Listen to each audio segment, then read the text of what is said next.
Nascer, crescer, reproduzir, envelhecer e morrer. Essas são ditas as 5 fases pelas quais todo ser vivo passa durante sua existência. O envelhecimento é a fase que precede uma morte natural. Quando esse processo se inicia, uma série de mudanças morfológicas e fisiológicas se iniciam nos indivíduos. Mas você sabe por que essas mudanças se originam e como retardá-las? Meu nome é Darlan, sou formado em Ciências Biológicas pela Universidade Federal de Minas Gerais e neste vídeo vou te explicar como o envelhecimento age sobre o seu corpo e o que a ciência sabe sobre como atrasar seus sintomas.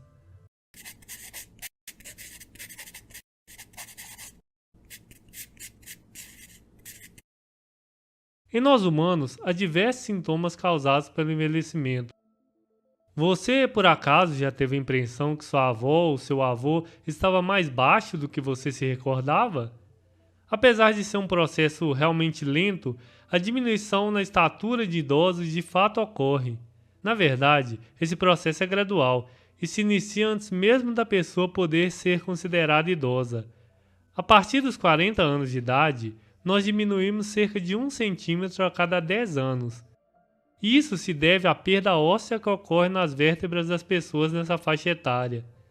É um processo realmente lento e difícil de ser observado se você convive com seus avós, mas se você comparar uma foto deles antes dos 40 anos e comparar com uma foto do dia de hoje em relação ao mesmo adulto, talvez você consiga perceber uma leve alteração.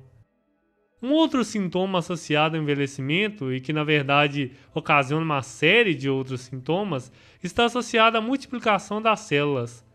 Quando nascemos, nossas células estão se dividindo a todo vapor. Isso porque elas precisam fazer com que nosso corpo cresça e nossos órgãos se desenvolvam da melhor forma possível. À medida que o processo de envelhecimento vai avançando, a capacidade de multiplicação das nossas células vai diminuindo. Isso acontece devido à falta de uma enzima chamada telomerase, que age sobre os telômeros dos nossos cromossomos. Talvez neste momento você esteja se perguntando o que raios é um telômero. Para entender isso, imagine um cadarço de tênis. Eles são formados por vários feixes de linhas que se enrolam para formar um feixe mais grosso. Mas se você enrola fios de qualquer forma, se é uma boa maneira de mantê-los presos uns aos outros, eles rapidamente se separam. Para evitar isso, os cadarços possuem uma ponta de plástico que mantém todos os fios unidos sem se soltar. O telômero é similar a essa ponta de plástico. Quando as células vão se dividir, o DNA se enrola formando estruturas chamadas de cromossomos. Assim como o cadarço se solta naturalmente, os cromossomos também se soltariam caso nada os mantesse coesos.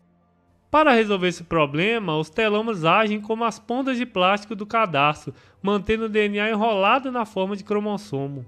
Mas assim como as pontas de plástico dos cadarços vão se desgastando ao longo do tempo, o mesmo ocorre com os telômeros. E para evitar com que o DNA enrolado se solte, a enzima telomerase atua reparando as partes gastas dos telômeros.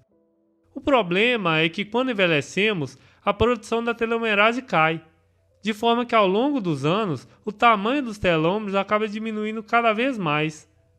E qual é o problema da diminuição dos telômeros? Lembra que eu te disse que o DNA precisa ficar extremamente enrolado para que a divisão celular ocorra? Pois é, caso o DNA não consiga se enrolar de forma eficiente, a célula entra em um processo chamado de senescência, que é a parada da divisão celular. E o que isso traz de problemas para uma pessoa?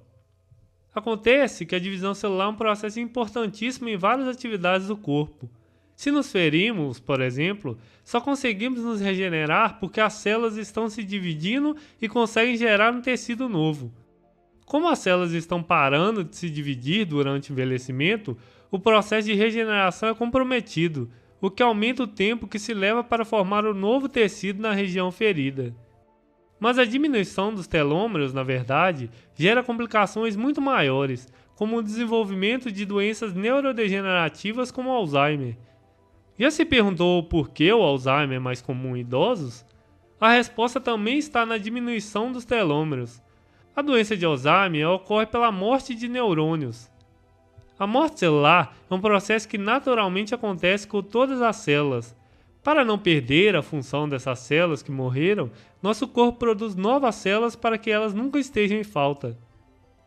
No sistema nervoso central, neurônios são formados a partir de células-troncos ali existentes, mas quando o encurtamento dos telômeros se inicia e a senescência ocasiona a redução da divisão celular dessas células-troncos, o corpo reduz sua produção de novos neurônios.